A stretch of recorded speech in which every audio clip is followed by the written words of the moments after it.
nos stratégies de diversification reposent sur une conviction simple. La Poste doit rester essentielle dans la vie des citoyens et des entreprises. Nous avons évolué d'un modèle postal traditionnel vers une plateforme multiservice intégrée structurée autour de 3 moteurs clés. En premier, la logistique et le développement du e-commerce. Les services financiers avec la création de la banque et d'une filiale de cette banque, les services numériques et de confiance. Je voulais dire que cette transformation n'est pas faite par une juxtaposition d'activités, mais par une approche centrée sur les usages clients en capitalisant sur nos atouts, proximité, confiance et capillarité. Aujourd'hui, la diversification est plus qu'une option, c'est un levier structurant de résilience, de croissance et de pertinence.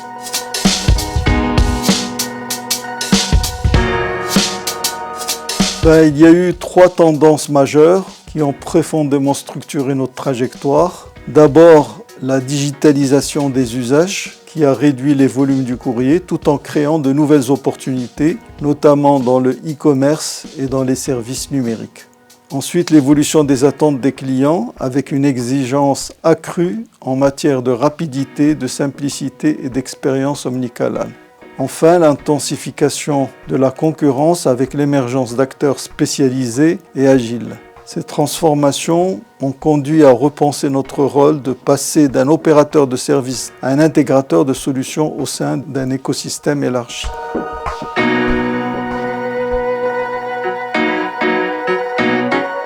Le principal défi a été de transformer en profondeur notre modèle historique tout en assurant la continuité du service public. Cela a impliqué notamment de décloisonner les métiers et créer des synergies entre postal, financier et digital, de développer de nouvelles compétences, notamment en technologie, et aligner l'ensemble de l'organisation autour d'une logique centrée sur le client. Un autre défi clé a été l'intégration des systèmes et des opérations, notamment dans un environnement multi-acteurs. Enfin, il a fallu construire des partenariats solides, car la diversification ne peut pas réussir de manière isolée.